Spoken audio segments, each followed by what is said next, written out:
Hi everyone, and welcome again to my audiovisual channel. My name is Gabriela. I'm a draftsman, and today I want to talk to you about part 2 of my artistic journey so far. That my artistic journey thing is kind of corny. It reminds me of the way that Windows kind of names your files for you, like my something or other.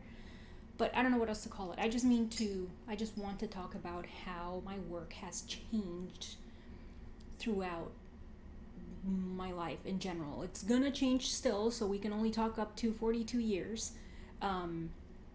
which is now, but I don't know what else to call it. If you have any ideas for that, for this short series to have another name, let me know, please. Because I think my artistic journey so far is kind of corny. Also, I got, it looks like the first part of the video, for a good while after it being released, the comments were disabled, and that was an accident. They are enabled again. Since I found out that they've been enabled again. And let me know what you think about that. I got one comment, not on the video, obviously, but privately on the side by somebody. And they felt, not even privately, because I posted it on Facebook, and then somebody on Facebook commented, and they felt bad and stuff for me, I don't really understand why, because I'm not entirely sure that I meant to kind of make a sob story out of the difficulties that I personally found trying to sell my work in Panama. And actually that might have been it, what made the person feel bad. But actually, after a little while of thinking about it, I think that it's the reason for which I had an issue selling the work in Panama. And arguably, you could say that I have the issue now too, if you wanted to. Anyway, whatever. In Panama specifically, let's stick to that. This is pertaining to the first part of this 3-part series. Was that I never stuck to anything long enough to kind of establish myself as doing that in particular. Okay, so whether I was doing the fantasy art, I didn't stick to it long enough. Whether I was doing the abstract work, or abstract quote unquote, I didn't stick to it long enough. Whether I was doing the burlesque quote unquote, I didn't stick to it long enough. Whether I was doing the performance stuff quote unquote, I didn't stick to it long enough. So I guess the series is maybe gonna be peppered with hints about things that are probably helpful if you're an artist. And it's like, if you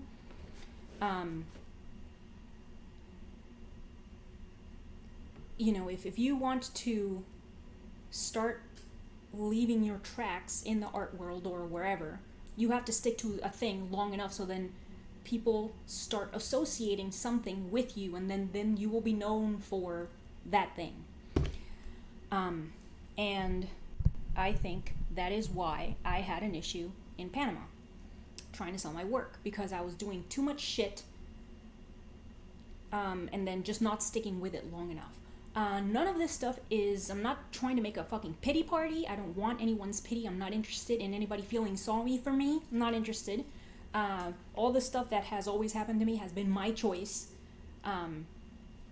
or because of things that I chose. I'm not trying to use the classic Marxist us against them shit, as if there's some kind of oppressive superior artists or elitist or dealers or whatever it is with money that are somehow oppressing me. Not into that, or somehow stopping me from selling my work. Not into that at all. So okay, let's start. Let's move on to this second part of the video, which I decided to make about my work, the work that I produced while I was at the New York Academy of Art. And I referenced it. I referenced my attendance to the New York Academy in the previous video. I attended for 2 years. That's where I got my master's degree. It was awesome. I did good research to find that school. What I wanted was figure drawing and anatomy. I wanted to learn anatomy.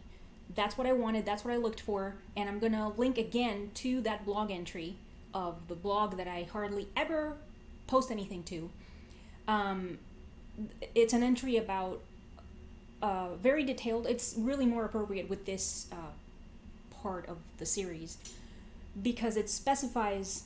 It talks thoroughly about the time spent at the academy, and it also talks about doing your research pretty specifically, in the sense that, whether you want to learn art, the business side of art, whether you want to learn anatomy, whether you want to learn conceptual art, whether you want to art theories, aesthetics, art philosophy, whatever it is, you first have to know what you want, and then you have to look for that in the school.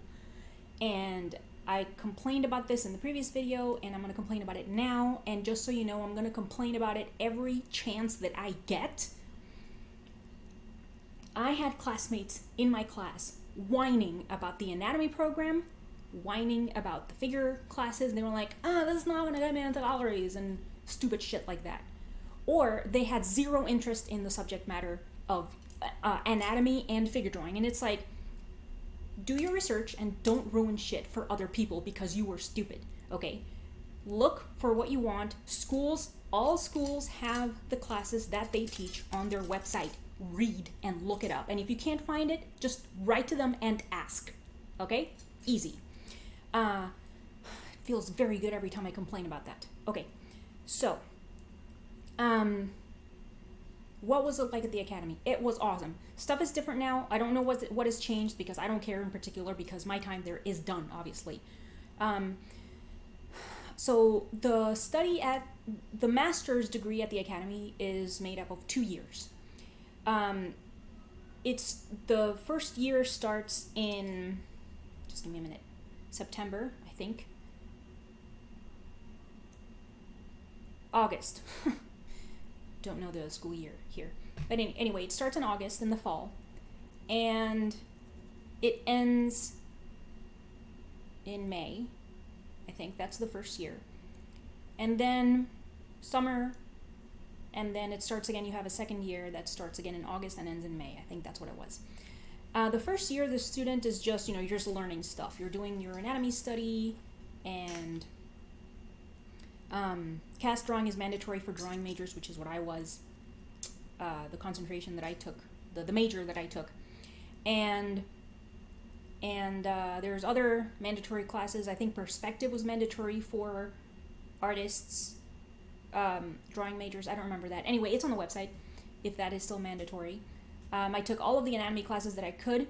Fortuitously, serendipitously, I ended up with Dan Thompson and Randy McIver, which are my two favorite teachers in the school. I took classes with them all 4 semesters that I could.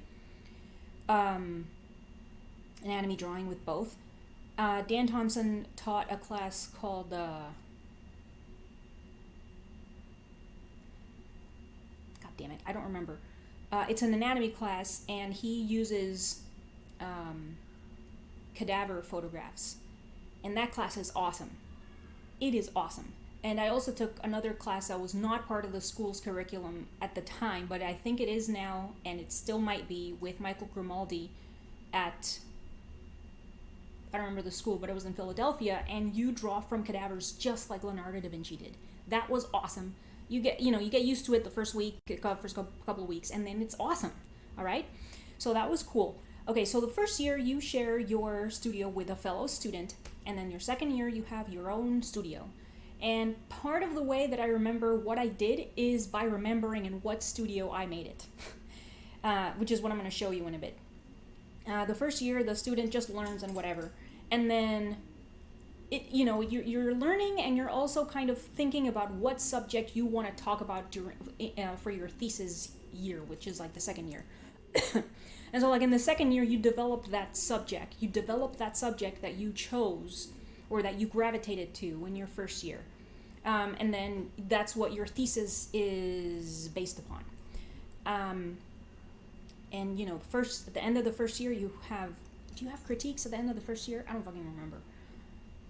No, there's a critique at the end of, I don't remember. There's 2 critiques, midterm critiques. I don't remember when did they take place. Anyway, I think I'm going to just show you the work. And I'm winging this one as well. I did not take any notes. And I'm going to wing the third part as well, which is work after the academy. But let's go on with this part. I'm going to, let's see, put myself in this corner up here as I usually do. Let me see if that's enough. Small enough? Okay, yes, looks like it's small enough.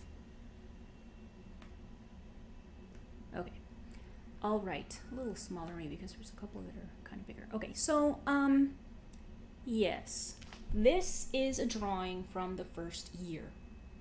This drawing is titled Cavern. It's sold in the first Take Home a Nude that I participated in. It was chosen by Peter Drake, which was the dean at the time, and he's now the provost. I don't know what the fucking difference is, but he would walk around with another staff member from the school choosing work from the first year students to show at Take Home a Nude. And this drawing was chosen. It was mounted on wood, and it was like, it had that elevation. It's a very nice drawing. And it's sold because it's a lovely drawing. Not to blow my own horn. So that's one thing about the first, that just started in the first year, and I don't remember if I mentioned that in the first video, but I started relentlessly doing self-portraits. I think what I mentioned in the first video when I showed a self-portrait that was something that was obviously a self-portrait was that I would never have called it a self-portrait because even though the drawings by definition were self-portraits, I was like, that's not a self-portrait because that's not really me or some shit like that. Because I don't know, I thought there was this kind of arrogant sort of thing. God forbid I like what I look like or something, something like that. But when I started at the academy, I started drawing a lot of self-portraits, and I think it's because I just couldn't believe that I was here in New York studying in this awesome school, and they were physical evidence. It's like, they were physical evidence that I was here in New York studying, which was really cool.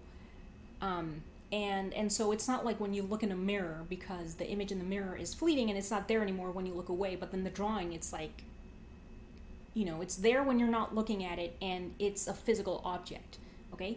So this might not have been right at the beginning, but it was in, right when I started at the academy, but it was it's a drawing from the first year for sure.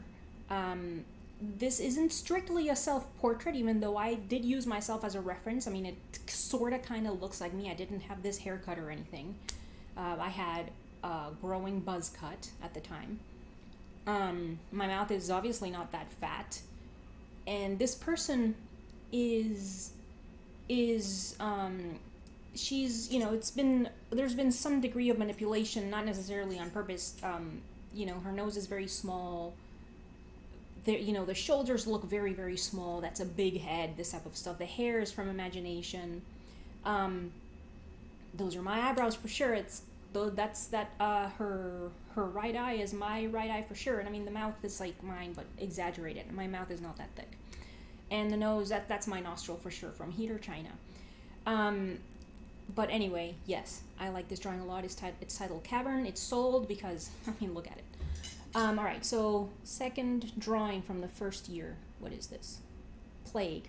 Yes, I was still painting in the first year. I like this painting a lot. Let me see how it looks. Just give me a second. I like this painting a lot. It's titled Plague. It also sold. It actually sold relatively recently. It sold before, pre-pandemic, as they say these days. This is oil on wood, and the muscles are real muscles that I glued to the canvas. This one's also a self-portrait, as you can see. Big fan of the frowning musculature top-lit portraits, because you see all of these, sockets and cheekbones and this stuff. And so, like, this gesture of having the mouth open like that and kind of like being able to see even more kind of like the socket to zygomatic, it's just so cool. And I wrote a blog entry about this. I don't know if it's still available. I will post that. That is a whole ass other blogger thing. If I can find it, I'll put it in the show notes if you feel like it, because like this painting a lot. The picture obviously does it no justice because of the glare, but it's a really cool painting. It's like, I don't know, like 18 by something. Here's a close-up. It's the blues. It's like, so when I look at this painting, I think of some kind of sea monster, like an angry sea monster, and that's like the punishment that she doles out in the population or something, just like puking muscles. I don't know. I don't know how that works, but like the hair kind of coming like that to the side, and the muscles having like this other thing. It's like makes me think of like the wake of a ship, or like a creature swimming in the water, and like the creature cuts through the water and leaves this wake, and it makes me think of those things. And I like this painting a lot. And yes, so that's another work from the first year. So again, this is 2 self-portraits. I was doing lots of self-portraits. This one, this one's pretty early, September 2013, second month of study at the academy. I made this one from some picture that I found on the internet. The painting majors were always whining about how they had no time for personal work. I never had an issue with that. I don't know what they were doing wrong. But I never had an issue with that.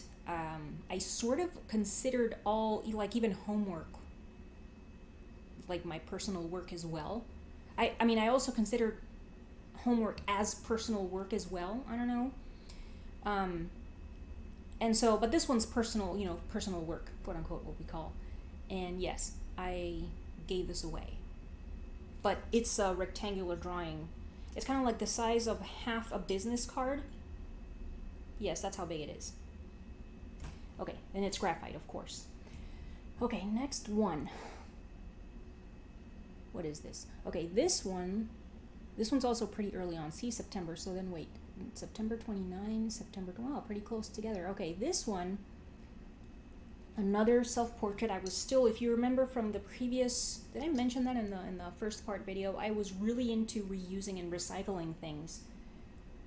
And I had to be kind of weaned out of it in a way, and so this drawing is a part of that, because this is 2 parts of some paper from something, and then I matted it with nice black paper.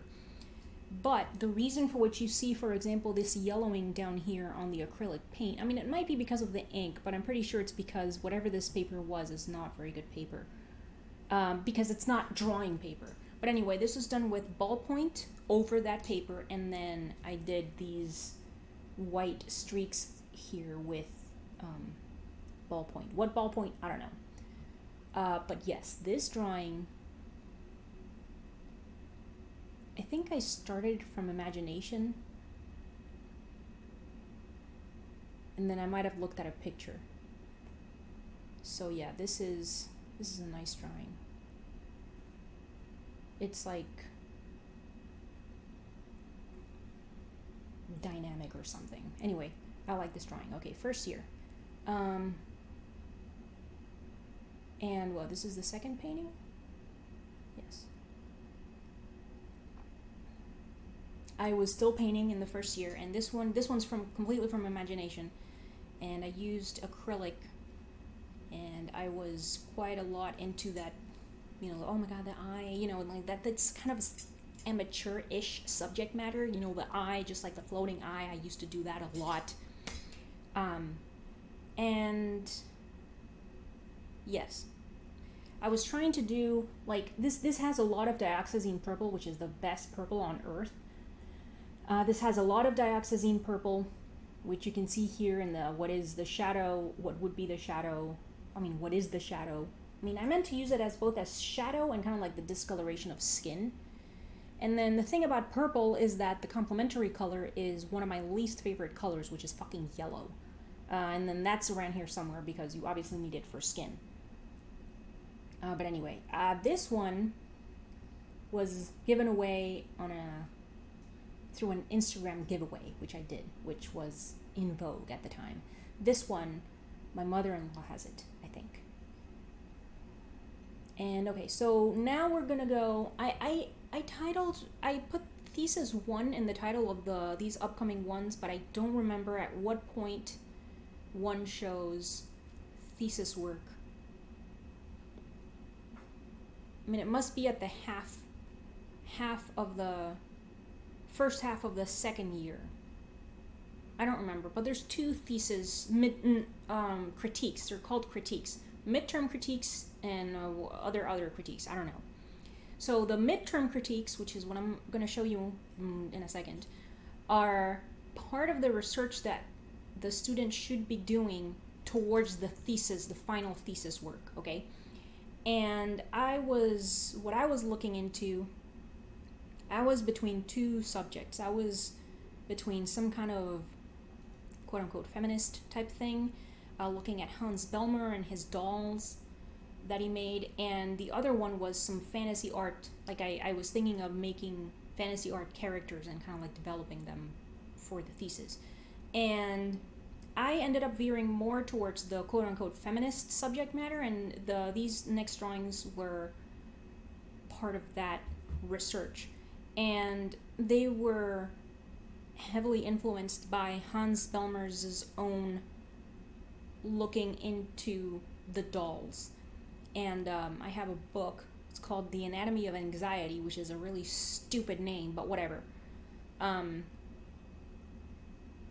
You know, lots of people say that he hates women or whatever, stupid shit like that, but somebody that makes, because he actually made that sculpture that he photographed.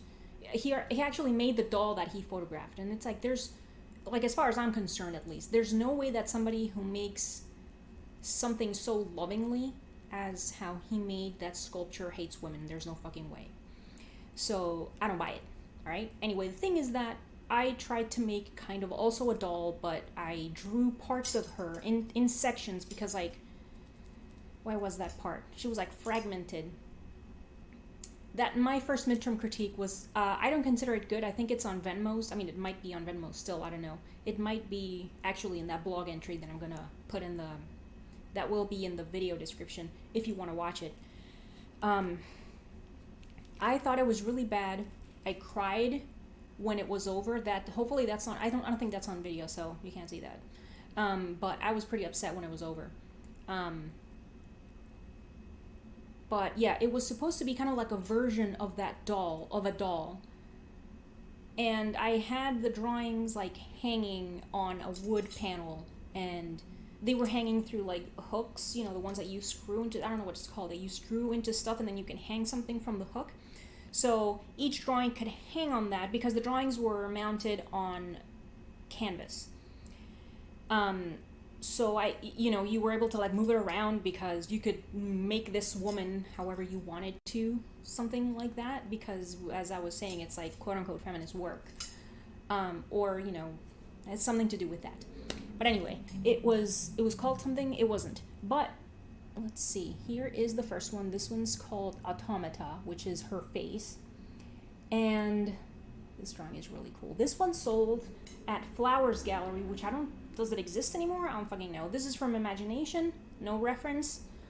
It's the face of the doll that I drew. And I think I also wrote a blog entry about this. Anyway, I like this drawing a lot. It sold, like I just said. That was cool. And I discovered that it sold when I went to see the show, and I was looking at it and showing it to a family member. I don't remember who that was, but then a lady came back to the drawing, and she's like, "Hey, is this your drawing?" And I was like, "Yes." And she's like, "I just bought it." And I was like, "What the fuck? That's really cool." And it was fucking awesome. Yes. So, okay, so that's her face. And then the next one is also from Imagination. It's called Funhouse Vulva. And it's the doll's vulva. And that's it. This one and Nipple Map, which is because, all right, so how many drawings were there? There were 5 drawings, and I only finished these 3. So this one sold, and then Funhouse Vulva and this one called Nipple Map were not sold, but then they sold together, which is really cool because I wanted them to be together. And then the guy who bought it was like, "Yeah, they should be together," and I was like, "I agree with you, man." So I think there was some reference for this one, but I don't remember what it was because I needed help with that titty, man. And also, I wanted the nipple itself to look in a way, but I wasn't sure. And I wanted the areola to have some degree of reality in the sense that, the areola isn't flat or anything, and it has little bumps. I don't remember what they're called, and it has wrinkles, so I wanted it to have that. And, there's this overlap between the drawings, which is kind of like this skin texture type situation. Here it's obviously on the mouth, on the skin of the lips. Here it's kind of like on the labia, on the inside of the labia, a little bit on the clitoral hood here, a little bit on the, this would be the urethral through which you pee, because this is a funhouse vulva, but it has all the required parts. And this is probably the most realistic of the three, but anyway, that skin texture is like right here in the areola for the most part. And then there's a little bit here on like the top flat part of the nipple, but I decided to not, do, like shading type stuff, because then it was gonna get lost and it wouldn't look like the very top flat part of the nipple. And also this breast, I wanted it, I wanted there to be a pectoralis there, because that's what happens with the female chest, that you have pectoralis major, but then kind of then it kind of becomes the breast, which is lovely. So I wanted that to be there. And I wanted there to be a hint of the opposite breast, which is right here. Anyway, and just like here with the vulva, there's the mons pubis. Is that what it's called? I think it is, yeah, right here, where I think that's what it is. And then, it's kind of hinted, if you kind of follow this, what is the midline, you're going to get to the butthole, Okay, so that's my first year, I keep calling it first year, but I don't remember. This was the mid-year critique, and I think it was at the middle, actually, of the second year, but I don't remember. So then, all right, so on to the second year. I kept painting, and I kept making self-portraits. This is supposed to be a self-portrait as Jesus. This also sold, not to blow my own horn, because it's a cool painting. A couple of other classmates were like, yeah, I'm a self-portrait as Jesus because it's like, blasphemy or whatever, and it's funny, or something. And I was like, yeah, that's cool. So I did, and I like this painting a lot. I painted this from a photograph, and so the reason I know this is from the second year is because it's signed, and wait, just give me a minute. What is time? It says 2014. Started in this must be at the end of the first year or beginning of the second year, because they overlap. Anyway, the thing is that nobody knows. I don't remember. This is acrylic over canvas with a little bit of oil paint. But where did I use it? I think I used it for the fingers. I like this painting a lot. I used a picture of myself, self-portrait as Jesus. It's sold because it's lovely. Yes. Okay. Second year, one of the things that I chose to do rather in the second year, one of my electives was lithography. I have little interest in general in printmaking, but lithography is very drawing-like, because you draw with a grease pencil on a stone, and then you print. And I liked printing from the stones. I did not like doing from the metal thing. I fucking hated that. And when I go to hell, that's what they're going to have me doing. I forgot what it's called. Lithography on metal. I don't fucking know. Anyway. Yes. So this is a small series from the second year that I did of prints. It's 3 demons, just nondescript demons, that I used myself as a reference, and then, yes, I made prints. Few of these have sold, but some of them have sold. I don't really understand why. It's a classic issue of the artist really liking the work and then nobody buying the work. I don't really understand why. I like these prints a lot. And this one has like this comical kind of this thingy, these 3 lines here, which is like being surprised by something, like in the cartoons, So this is one of them. This is what it looks like. Look at those lines, like the marks made. So this area, big area here is just all grease pencil, but then these really sharp ones, that is how I would quote unquote erase when doing lithography, because I would take a blade and just scratch the shit out of it and just remove the grease from the grease pencil that I was using, brute forcing it, and it looks cool. All right, that's one of them. This is another one. This one's called Devil as a Girl. I also used myself as reference. And it's like, she's like demure and shy or coy or whatever the fuck, but she's a fucking demon, and that's cool. And then this is my favorite one. What is this one called? This one's just called Demon because it's badass. This one is a little more self-portrait-y, like in the sense that I referenced my eyebrows more. Mouth is more. I had the lip ring still, although I think the other two still have the lip ring. Yes, they do. Okay, fine. I don't have it anymore because it was hitting my teeth, and that's no good. Alright. So yeah, this is my favorite of the three. This one has definitely sold several copies. I still have some of the prints of this limited series, because that's the thing about the lithography. You wash off the drawing and then you can't get prints anymore. So that's cool. I like this one a lot. Yes. So now I'm going to show you two of the, I don't remember how many drawings for the final thesis work that I made. The thesis series that I made at the end of my study at the academy, like I said, I veered towards quote-unquote feminist subject matter. And it was a mistake to call it that for reasons that I've talked about in other videos, like the Camille Paglia thoughts on the Camille Paglia's this quote, art is not the servant of any ideology, and then the one about art changing the world. I'm gonna put cards for both of those because I think they're good, and I'd like for you to tell me what you think about that. But anyway, the subject matter, the drawings were self-portraits, and I called them self-portraits as a victim. And it's just, I'm in the drawing, and a hand or a rope enters the picture plane and kind of just like, the hand is like on me. And the reason for which I'm going to make a specific blog entry and video about those drawings only. So I'm not going to go, not only am I not going to show you all of them, but I'm not going to go super deep into the subject matter or why I think it was dumb to make them quote unquote feminist, as I keep doing the bunny fingers. But the gist of the matter is that when I was in Panama, I was with a guy that liked hair pulling and face slapping during sexual intercourse, okay? And I wasn't into that with him. And so, like, I just wasn't into it. And he was like, and I was like, hey, can you, like, not do that? And he was like, that makes me want to do it more. And my slow to react to things in general, it took me a few years, when I was at the academy, I was like, wow, I was in real danger there with this person. And so it kind of became something where when I became interested in being in a relationship, like a committed relationship, I started having these intrusive thoughts where if I saw a guy in the street and I was like, oh, he's handsome, I would be like, but he can rape me or something, even though I have never been raped or any of that terrible shit.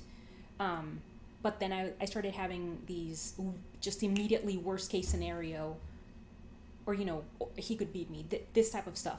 So it was obvious that I had to fucking do something that's not healthy, obviously, to have that thought immediately after seeing a good-looking person that you could be attracted. It's like, oh, maybe I'll be in a relationship, he's gonna beat me and rape me. That's not good. So I was like, this has obviously become a fear, even though it didn't become a fear immediately. But it has obviously become a fear, and the way that you fix your fears is by facing them. So then I did that by drawing myself in that type of situation, okay? Sort of, or, like, whatever. The thing is that the images were very helpful for digesting what happened and being like, yeah, I was in danger, that was bad, I should be more careful when I choose to be with somebody in the future.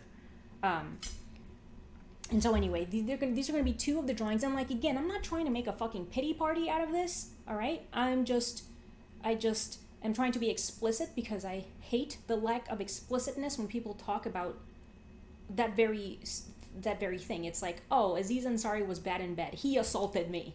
And then they're like, he assaulted me. It's like, you're fucking stupid, all right? First of all, you were not assaulted. Second of all, just don't be such a bitch, all right? About it. Okay, here's one of them. This one is one of the first ones that I made of this series. This one's called Shopping for Melons. And another thing about this series was there was a couple of drawings, 2 or 3 drawings in which I drew myself kind of quote unquote ugly, you know, like, because that was something that I used to use before, that I used to do before, where I tried to always make myself look pretty. And I found it refreshing to, have like this lower lip like sticking out like that. And it's like, kind of like the hand is deforming my face. And I found that refreshing, but yeah, this top lit portrait here is like so cool, where you see the sockets and anyway, I just think that's really cool. And this is graphite on wood. This one also sold to a person that has purchased several of my drawings, which is really cool.